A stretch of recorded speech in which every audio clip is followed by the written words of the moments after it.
É natural que ao longo da vida, indivíduos guardem coisas simbólicas de períodos e momentos vividos. Lembranças de viagens, pessoas, memória sensitiva e olfativa que constroem uma história da qual podemos ser parte. Durante essa semana faremos uma viagem no tempo, sentindo e observando cada parte da história que nós construímos e continuamos construindo. Bem-vindos à 14ª Semana de Museus e conheça um pouco mais da história do Centro-Oeste Mineiro. Nós estamos dando início à Semana de Museus, né? A 14ª. A Semana de Museus é um evento promovido pelo IBRAM, que é o Instituto Brasileiro de Museus, que é um momento, então, em que os museus se organizam e fazem atividades especiais a partir de um tema. O Centro de Memória, então, como ponto de memória e como instituição museológica, participa também das atividades da 14ª Semana. O foco de uma das salas da exposição é um lugar que já passou por diversas transformações, carregando consigo memória e traços do passado em uma cápsula do tempo. A proposta da exposição, quer dizer, atendendo ao tema central da Semana de Museus, a 14ª Semana de Museus, a proposta foi como trazer isso, né, como viabilizar isso, materializar isso em Divinópolis, né, a partir do trabalho que é desenvolvido no CEMUD e com seus pesquisadores, como é que nós poderíamos transformar isso numa exposição ou pensar em como usar o espaço para isso, né. Então surgiu a ideia de trabalhar com a desconstrução dessas paisagens culturais, quer dizer, como que paisagens culturais estão se transformando, né, ao longo do tempo, né, e como é que ela se localiza ou é de alguma forma esquecida na memória das pessoas, né, que conviveram com aqueles espaços, etc. Então, assim, um dos espaços que talvez tenha se transformado e que é um espaço de referência em Divinópolis, que talvez tenha se transformado muito ao longo do tempo, é o Largo do Rosário, né, que atualmente é o Largo do Mercado, né. E aí surgiu a ideia de trabalhar com esse espaço. E surgiu a ideia de trabalhar com alguns objetos que fossem referência tanto para um mercado, que é o uso hoje, quanto para uma igreja ou para um cemitério. Quer dizer, como trabalhar com esses objetos, trazer esses objetos para que as pessoas, para além de perceberem a exposição, também sentirem ou de alguma forma interagirem com a exposição. Os objetos foi essa saída. Essa exposição ela foi pensada para representar o Largo do Rosário, né, que atualmente ela é conhecida como a Praça do Mercado. Então os visitantes que vieram nessa semana puderam visualizar um pouco sobre como que era essa região em 1950, quando tinha a Igreja do Rosário e o cemitério em volta, e como que foi o processo de destruição, de retirada do cemitério, destruição da igreja, também como que foi o levante do mercado e como que o mercado ele agia na época na vida das pessoas. Como que o mercado também foi importante para o crescimento da cidade de Divinópolis, a modernização. Então cada visitante ele seguiu um caminho feito por fotos, tiraram algumas curiosidades, como a cápsula do tempo, que nós não sabíamos que até hoje está enterrada lá no mercado, e encerraram vendo como que o mercado ele se encontra atualmente. A exposição do acervo do Centro de Memória foi minuciosamente montado para que o visitante consiga ter uma percepção ampla e viajar no tempo, através de ricos documentos e fotografias da história de todo o Centro-Oeste Mineiro. A gente separou um pouquinho dos acervos que o Centro de Memória tem e ela baseava em apresentar esse trabalho do Centro de Memória, né? O trabalho de catalogar, separar, higienizar, digitalizar os documentos para disponibilizar na internet. Então, a partir de um pedacinho que a gente montou com os estandes, com os documentos expostos, para mostrar para os visitantes um pouco do nosso trabalho que é feito no Centro de Memória. Primeira vez que a turma visita o museu. E eu acho que é a primeira vez que eles vêm à universidade também. Mas é muito bacana. Eu acho que eles estão gostando muito. A gente torce e quer, né, que futuramente eles venham para cá ou que seja para outras instituições, mas que tenham um objetivo de estar cursando uma faculdade, de buscando algo mais para a vida deles. Oficinas de educação patrimonial e paisagens culturais passam aos alunos de diversas escolas públicas a manutenção de uma parte teórica sobre a semana que está reafirmando memórias. Especificamente nessa edição da 14ª Semana de Museus, nós trabalhamos com paisagens urbanas e a sua importância dentro das transformações da cidade. Nós trabalhamos principalmente com isso. É isso que a gente leva para os alunos, a gente mostra para eles a cidade e suas transformações. Nós começamos a oficina sempre com uma dinâmica e trabalhamos com a chamada dinâmica do barbante, que nós fazemos para que eles se sintam conectados na cidade, se sintam conectados com a sua cultura, se sintam conectados com o ambiente onde vivem, né? É sobre isso que a gente fala na dinâmica. E no segundo momento a gente apresenta para eles o que é memória, patrimônio, cultura, e apresentamos o que é patrimônio material e imaterial e como isso faz parte do seu cotidiano, do seu dia a dia. A exposição é o retorno e a valorização da história, porque aqui a gente vai ver não só o que eles estudaram em sala de aula, mas a concretização de muitas das coisas que são vivenciadas no dia a dia deles. Fotos imprimiam emoções. O Centro de Memória deixou que a participação pública expressasse isso, e o resultado foi uma exposição cheia de significado. E aqui a gente está realizando uma exposição, né, referente a paisagens culturais e tudo.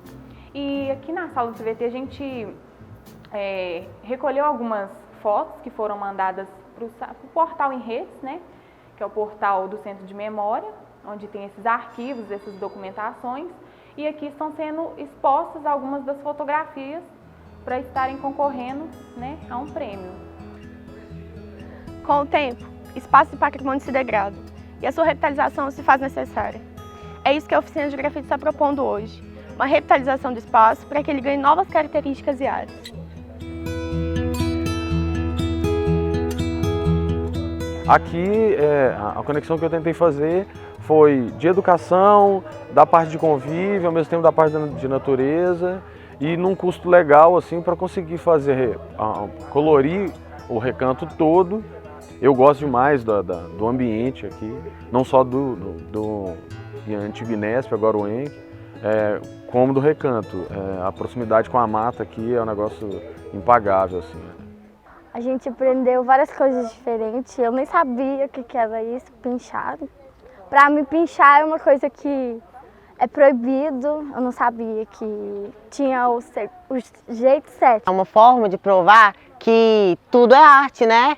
Até o que a gente fez aqui, e eu acho assim que devia ter muito mais, que é um lugar lindo e a gente conseguiu deixar ele mais bonito ainda. Então, a relação do grafite com o museu, isso vem de recente, porque de pouco tempo para cá. O grafite era arte de rua e, a grosso modo, era considerado vandalismo, assim como o picho. Na verdade, os dois estão dentro da mesma vertente.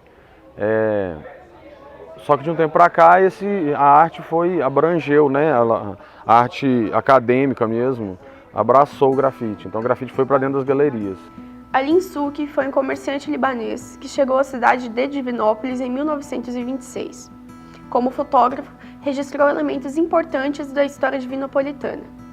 Seu acervo está inteiramente catalogado pelo portal em redes. Desenvolvemos durante o ano de 2015 um projeto de pesquisa financiado pela FAPEMIG que teve como objetivo digitalizar e disponibilizar no portal em redes o acervo do Alim Souki. Na verdade, esse acervo ele foi doado pela família do Alim Souki ao Centro de Memória.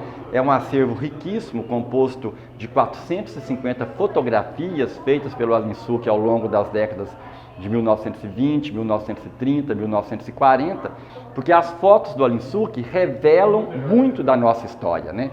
As fotos que o Alim Souki faz sobre Divinópolis nos anos 1930, 1940, revelam a dinâmica da cidade, do ponto de vista comercial, do ponto de vista político, do ponto de vista das lutas operárias, principalmente as lutas dos ferroviários, do ponto de vista das atividades culturais, como o teatro, do ponto de vista das atividades religiosas, como o congado, as procissões católicas. É um acervo riquíssimo que agora está então disponível para todos aqueles que quiserem conhecer mais de perto a nossa história.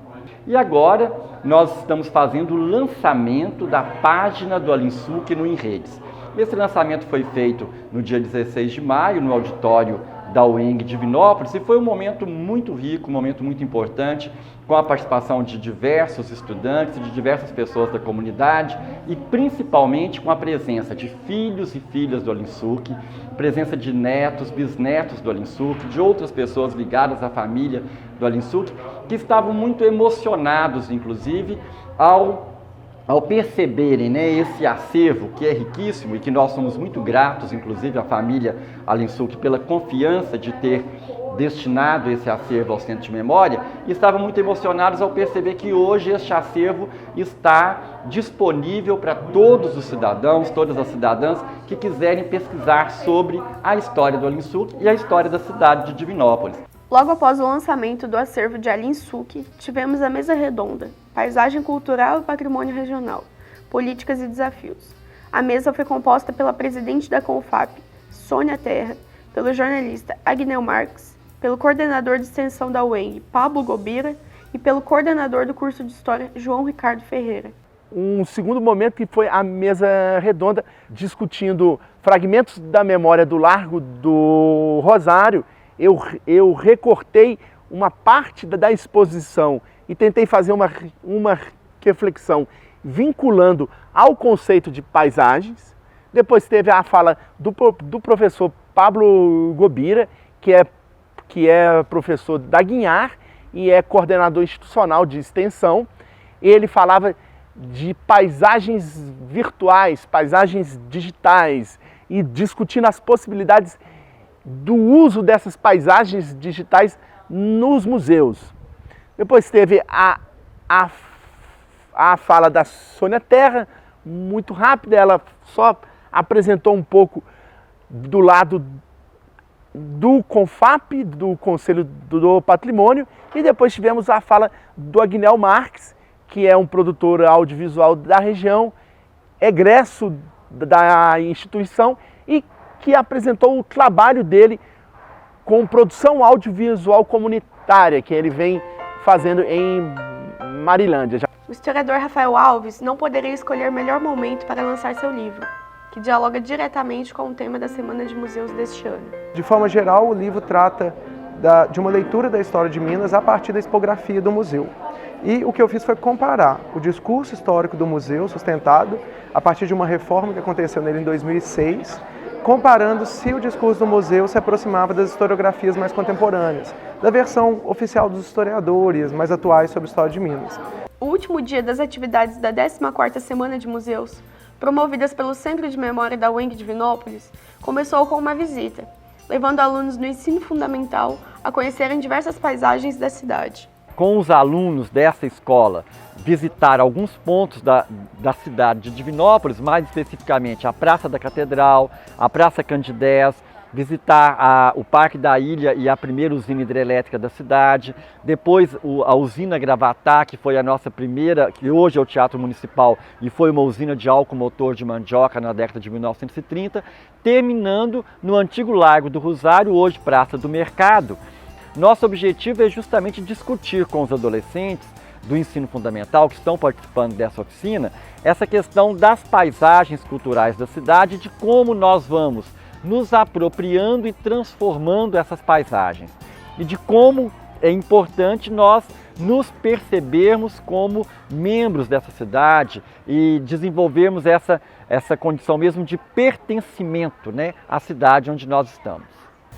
Sobre esse processo de produção, né, de construção da exposição, da mostra, né, de todas as atividades do Centro de Memória na 14ª Semana de Museus, a gente pode dizer assim, que isso é o resultado de um esforço conjunto, né, de vários professores do Centro de Memória, né, a professora Flávia, o professor Zé Heleno, o professor João Ricardo, o professor Ramon, eu, a Lúcia e todos os bolsistas, os estagiários, os mesmos funcionários, né, do Centro de Memória. Então, é o resultado de uma ação conjunta, né?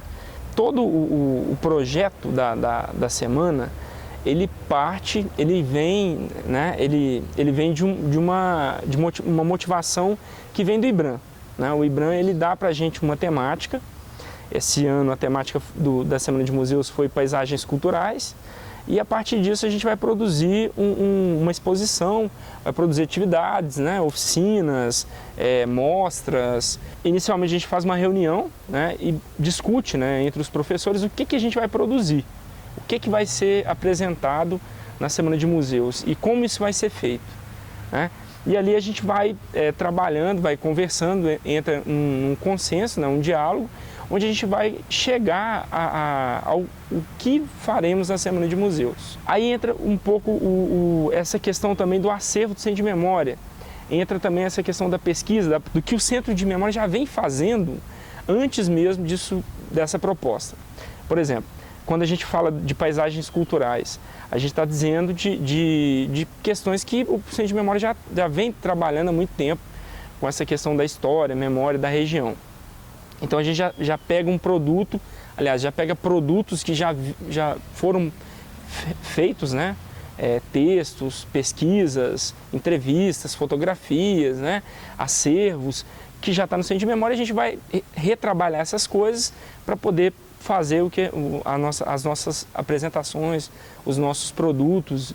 A Semana de Museus de 2016 foi um sucesso, assim, eu acho que foram vários elementos que eu destaco como uma excelente semana. Primeiro, a gente teve uma adesão muito bacana do público, nós tivemos um público bem maior do que o do ano passado, eu diria que a gente dobrou o público que a gente teve de um ano para o outro. Além disso, acho que as exposições, as atividades que nós fizemos também ficaram muito bacanas, as exposições ficaram muito bonitas. Acho que conceitualmente o trabalho que a gente fez e a relação que a gente conseguiu estabelecer com o público também, né, do que eles falavam da exposição também foram, eu diria que foi um ponto muito importante. As oficinas de educação patrimonial, a relação com as escolas, foi possível expandir, atender mais escolas, dialogar com mais municípios. Vejo isso também como um elemento extremamente positivo, né, da Semana de Museus. Acho que foi um ano muito bom e uma atividade que gerou muitos frutos e uma atividade que a gente conseguiu reverter não só para a comunidade acadêmica, mas sim um grande contato com o público externo, seja ele o público escolar, seja ele a comunidade no geral. Eu diria, né, que o sucesso da Semana de Museus, queria agradecer ao sucesso da Semana de Museus a equipe do Centro de Memória, professores, funcionários, estagiários que deram um show tanto no planejamento anterior, durante e também agora no pós, que é um trabalho importante também que a gente faz. Gostaria de agradecer muito aos nossos apoiadores, patrocinadores, que é a Unimed Divinópolis, a Transoeste e a Framinas, que com o apoio e o patrocínio deles nós podemos realizar muito bem as atividades. Se a gente realizou a Semana de Museus, o impacto, principalmente nas escolas que a gente teve, foi devido aos nossos apoiadores. E queria agradecer imensamente aos monitores voluntários que se cadastraram para trabalhar na Semana de Museus, que fizeram um trabalho fantástico, né, e que sem a ajuda e o apoio deles nós não teríamos realizado uma Semana de Museus tão bacana quanto foi. Meu muito, muito obrigada a vocês pelo empenho, pela dedicação e pela grande qualidade e envolvimento que demonstraram durante a semana. A história dessa 14ª semana sempre ficará guardada aqui, como memória. Até o ano que vem.